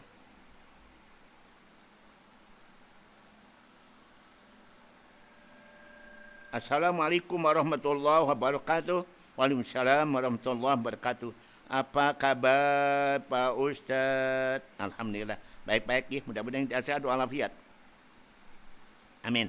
Seperti anda harapkan. Pak Tuan Guru, dia menanyakan soal beras boleh enggak dimakan, soalnya tidak tahu siapa yang menaruh beras di teras rumah dan bagaimana hukumnya kalau dimakan. Cuman ini saja yang tiang tanyakan, tiang tunggu jawabannya dari hamba Allah di Pancor. Kalau orang bawa beras ke rumah kita, mungkin di saat kita dibawakan, kita tidak ada di situ. Akhirnya dia tinggalkan di situ. Berat hati kita bahwa dia mau berikan pada kita karena kita orang miskin. Atau mungkin ada anak yatim di rumah kita. Insya Allah itu adalah beras yang halal. Okay? Gimana dia taruh sana? Apa ada maling bawa beras ke sana? Taruh di situ, sembunyikan. Saya kira tidak. Yakin itu adalah beras untuk kita. Okay? Kalau kita manfaatkan, ternyata nanti ada orang mencarinya. Saya punya, sengaja saya taruh sana. Kenapa taruh situ? Salahnya anda juga yang menaruh situ. Okay? InsyaAllah itu adalah untuk kita. Untuk kita. Saya juga tadi menjumpai seperti itu di rumah saya. Kebetulan di rumah saya tadi. Okay? Kita sudah bagikan beras pada jamaah-jamaah. Kemudian ada sisanya dibawa oleh jamaah ke rumah saya. Saya pulang dari musholla, kok ada beras ini? Kenapa tidak dimasukkan? Memang untuk kita gitu. Okay? Masya Allah. Jadi boleh seperti itu kita manfaatkan. Pertanyaan yang kedua, Pancor. Okay? Gimana hukumnya seorang suami meninggal dunia? Tumben ya, meninggal dunia. Dia meninggalkan istri dan 2 anak. Kemudian orang-orang datang langar. Langarnya cukup banyak. Tahu-taunya si mertuanya, si istri, neneknya, si anak-anaknya menjual beras-beras pelangar orang yang datang. Sampai habis beras itu dijual. Perbuatan demikian haram hukumnya, tidak boleh hukumnya. Kenapa? Orang langar itu adalah untuk orang ditinggal mati oleh orang yang meninggal itu. Paham, untuk anaknya, untuk istrinya. Nabi bersabda, isna'u li ali Ja'farin ta'aman. Buatkanlah makanan, bawakan makanan, antarkan makanan untuk keluarga Ja'far, anaknya, istrinya. Nah, dia sekarang sedang mengalami musibah karena mereka sendiri, si istri dan anak, tidak bisa cari nafkah. Baru saja meninggal dunia orang tuanya atau suaminya, terus mereka memang tidak bakal untuk cari nafkah karena suami selalu diandalkan. Maka orang bawa pelangar itu untuk keluarga ditinggal mati. Pasti anaknya, pasti istrinya. Boleh juga untuk orang tua. Tapi orang tua tidak boleh dia itu semau-maunya menjual habis harta yang diperoleh dari langar itu. Itu haknya mereka, anaknya, istrinya. Ya bolehlah untuk orang tua yang juga. Tapi bukan semuanya untuk orang tua. Justru untuk istrinya, untuk anak-anaknya yang yatim tersebut. Jadi haram hukumnya cara demikian. Kenapa? Itu haknya anak, haknya si janda tinggalkan oleh orang yang langar. Dibawakan oleh orang langar. Sama dengan pelangar. Dibawakan untuk keluarga. Ada meninggal dunia. Orang bawa langar, pelangar. Banyak dibawa. Sedangkan 2 orang bersaudara. Yang satu tidak diperoleh. Tidak dapat dia. Semuanya diboyong oleh saudara yang satu. Terang perbuatan demikian tidak benar. Tidak boleh. Kenapa? Pelangar dibawa oleh orang banyak itu adalah untuk keluarga. Daripada orang ditinggalkan. Orang meninggal dunia. Bukan untuk seorang, tapi untuk bersama, maka wajib dibagi untuk bersama, perluan bersama. Ini dia zaman sekarang. Ego, aku isma, mau sendirian doang, tidak mau berbagi bersama orang dekat, orang yang jadi keluarga kita. Jelas cara demikian tidak dibenarkan. Langar itu untuk keluarga ditinggal mati oleh orang tuanya. Siapa? Anaknya. Siapa? Istrinya. Ya bolehlah juga untuk ayah atau ibunya, Tapi untuk semuanya juga. Demikian kepada peninggi yang ada di mana ya? Di Pancor apa di mana? Baik, terima kasih. Bapak Tuan Guru yang mau tanya gimana cara kita menjaga kekuatan iman. Hasbunallah dari Paut Lombok Barat.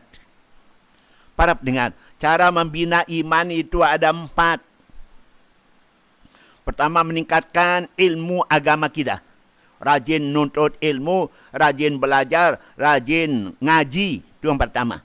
Yang kedua, kerjakan segala perintah-perintah Allah yang wajib maupun sunat. 3, tinggalkan atau jauhi larangan Allah yang haram maupun yang makruh.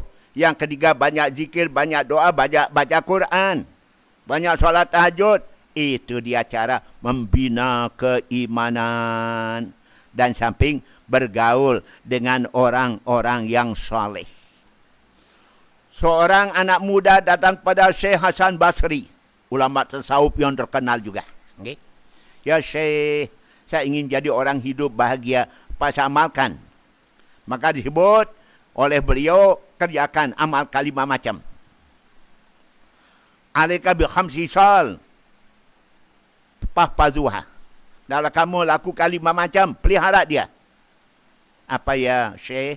Pertama, aksiru min sohbati sholin, banyak bergaul, bersahabat dengan orang-orang soleh. Siapa sahabatmu dunia, itu temanmu sampai akhirat.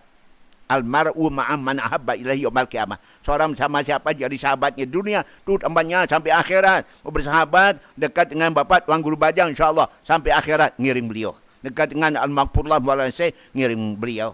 Dekat dengan Al-Mukarramah Minda, bersama beliau. Siapa yang dekat dengan kita, itu teman sampai akhirat. Yang kedua, aksiru min qiyamil lail, banyak-banyak bangun malam, solat tahajud, witir, solat hajat dan sebagainya. Aksiru min tilawatil Quran bitadabburil makna, banyak-banyak kau baca Quran dan renungkan maknanya, renungkan artinya. Kemudian aksiru minat tadarru' qubaila subuh, banyak-banyak istighfar sebelum subuh. Kemudian yang kelima, aksiru min ikhla'il batni, banyak-banyak mengosongkan perut, jangan jadi orang yang mal. Tahu mal? Ini bahasa Inggris, melak artinya. Itu syaratnya kalau mau jadi orang bahagia, selamat, tenang. Kata Syekh Hasan Basri. Makasih Paut Lombok. Masya Allah, Ustazuna Al-Karon sana. Dan salam kepada Pak Tuan Guru kita yang ngajar teman sama-sama di Mahat. InsyaAllah. Saya dulu dekat dengan Bapak Tuan Guru Haji Khairuddin. Paut Lombok. Masya Allah. Yang bijannya adalah Bapak Tuan Guru Ishak Khairuddin LC, Guru Mahat, sama-sama. Dari hamba Allah, bila anak kahwin dengan orang yang waktu telu atau tidak solat, maka boleh kita memisahkan mereka supaya anak kita selamat, tidak ikut dengan ajaran suaminya yang tidak solat. Mohon penjelasan Pak Ustaz, boleh dipisah. Kalau dia tetap dalam agama, dalam keyakinan, waktu telu. Bukan waktu telu, waktu telu namanya. Okay? Dia tidak solat dan sebagainya, pisah dia. Okay? Kalau dia bisa, laporkan kepada petugas, kepada pengadilan agama, kepada petugas. Okay? Boleh. Saya tidak setuju anak saya kahwin dengan ini. Okay? Atau dengan lain agama. Boleh kita keberatan di pengadilan agama sebagai seorang wali. Anak saya kahwin dengan non-Islam. Saya keberatan. Tidak sesuai dengan undang-undang perkawinan. Perkawinan sah apabila kahwin dengan secara agamanya masing-masing. Itu katanya. Kemarin-marin dan seorang Islam perempuan kahwin dengan non-Islam. Majelis Ulama menyampaikan yaitu fatwa tidak sah perkawinan demikian itu. Na'udzubillah. Daripada mereka itu nanti dibawa ke api neraka oleh suaminya, kita selamatkan. Kasihan, capek lelah mendidik anak, tahu-tahunya dia akan menjadi ahli neraka, jadi musuh kita besok hari kemudian. Tuan Guru yang mau tanya, puasa Ramadan wajib diqadha bagi orang yang hamil, habis melahirkan. Minta penjelasan. Terima kasih. Aulia. Dari siapa? Aulia. Seorang wanita yang nggih, tang hamil, boleh ndak puasa? Khawatir anaknya juga ndak sehat. Atau menyusuin, nggih, melahirkan, menyusui anaknya. Nifas, wajib qadha puasa kalau khawatir anaknya ndak sehat sambil fidyah. Qadha wajib, fidyah wajib. Tapi kalau dia khawatir kesehatannya sendiri, bukan anaknya, maka wajib qadha doang. Tidak wajib fidyah. Tapi kalau khawatir anaknya tidak sehat, kalau dia puasa, dia harus nyusuin anak. Atau kalau dia hamil, nggih, khawatir anaknya tidak sehat dalam perut, rahim, maka wajib qadha, wajib juga fidyah. Demikian kepada pelinggih dah. Nggih. Baik, Aulia. Masya Allah. Dari siapa lagi? Alhamdulillah. Baik, semoga Pak Tuan Guru selalu dalam keadaan sehat walafiat. Nggih. Mudah-mudahan. Amin. Yang jamaah dari Kesik, ya, nggih, dulu sering lewat Kesik pengajian di Bengkaung. Bengkaung, nggih. Bertahun-tahun pengajian dulu di Bengkaung, Bengkaung Utara. Bertanya tentang gimana cara melunasi hutang ketika kita sudah tidak lagi bisa bertemu dengan orang yang memberi kita berhutang. Dikarenakan tempat tinggal orang itu ada di negara yang jauh seperti Bangladesh. Jauh sekali. Apa ndak ada keluarga, famili kerabatnya? Kalau ndak ada semuanya, boleh kita amalkan hutang kita, umpama ke masjid, ke madrasah, ke anak yatim. Tapi dalam hati ada niatan, nanti kalau datang orangnya dan nagih, kita akan bayar. Okay? Kita akan bayar dia. Kita akan kembalikan. Boleh diamalkan di masjid, madrasah, anak yatim, atau yang lain-lain kegiatan agamaan. Tapi ada niatan membayar kalau dia nanti nagih. Saya kira kalau dia diberitahu bahwa hutang saya pada anda sudah saya amalkan di masjid, di madrasah, di ma'had, dia akan senang hati. Alhamdulillah, hati saya dapat amal jariah kalau gitu Bapak Ustaz. Saya bersyukur, terima kasih dong. Syukuran kasih, rilaikum jami'an. Gitu. Masya Allah, mudah-mudahan bisa demikian. Amin. Ya. Apa kabar Pak Tuan Guru? Tetap dalam keadaan sehat walafiat. Pak ini dari Kota Raja ya. Dia menanyakan soal beras. Sudah tadi.